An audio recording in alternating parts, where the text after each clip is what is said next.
Astram lutte pour une société plus saine et une prise en charge plus saine d'événements de vie qui ne devraient pas être pathologisés.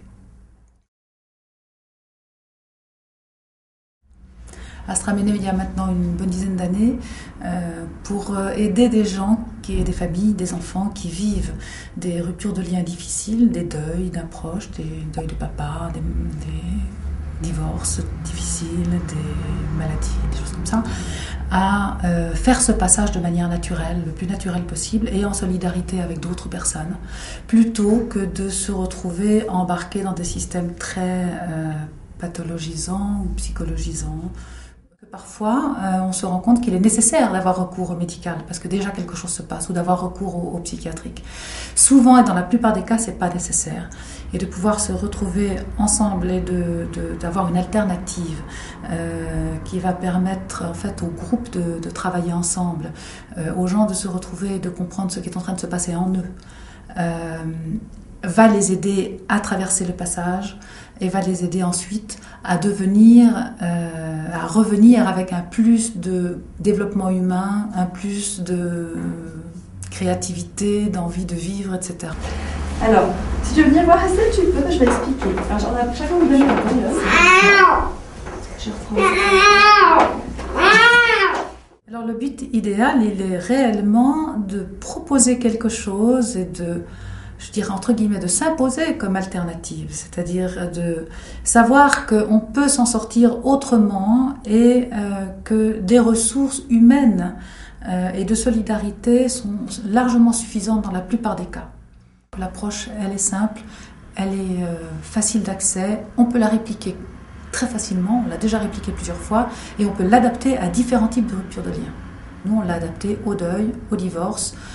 Maintenant, on vient de le faire pour l'adoption, et en fait, pour les soutiens post-adoption, et on l'a fait pour tous les âges de la vie. Donc, c'est très facile de reprendre toujours ce même concept et de le réadapter en fonction de la population. Et l'idée d'Astram est venue à travers les rencontres que j'ai faites, qui étaient des rencontres personnelles et puis professionnelles, avec des gens malades que j'ai accompagnés en fin de vie, avec des familles que j'ai rencontrées, dont j'ai accompagné un enfant en fin de vie. Par exemple, je travaillais pas mal avec le sida, enfin avec des choses comme ça. Donc, à travers ces gens-là, je me suis dit, il manque quelque chose là.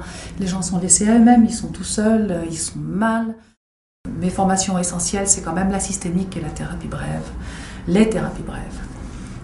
Et puis la psychologie que je continue à étudier à Lyon. À Astram, en fait, il y a vraiment deux volets. Il y a un volet qui s'occupe des personnes qui actuellement vivent des choses difficiles de manière à les aider là où c'est nécessaire avec notre groupe de reliance. Puis il y a un deuxième volet qui est celui des professionnels et de la prévention qui vont, eux, apprendre en fait à agir correctement au bon moment avec ces gens-là, avec ces familles-là, avec ces enfants-là quand ça se passe dans les milieux où les enfants sont. Parce que des fois, j'ai un peu mal au ventre et puis j'aime pas avoir mal au ventre et puis je me retiens un petit peu. Et on essaye de travailler beaucoup au niveau de l'enfance parce que les enfants qui portent ce genre de blessures petits, si on ne les aide pas à l'élaborer, vont finir par faire grossir ça et ce seront des adultes qui auront des difficultés liées à cette blessure parce qu'ils vont se construire de travers sur la blessure sans avoir pu une fois la cicatriser. Donc c'est la société de demain, c'est le monde de demain et c'est très important de faire attention à l'enfance. Quand tu te sens triste, c'est quand par exemple? C'est des larmes et puis je pleure. Alors Astram est en train de mettre sur pied des antennes. Il y en a 4 qui sont en cours et il y en a une qui fonctionne déjà depuis une année à Genève. Moi j'espère que d'ici une année et demie, donc une durée courte, on a terminé avec la Suisse romande, tout est en place et ça fonctionne. Et puis ensuite, alors on dépasse les frontières. Oui.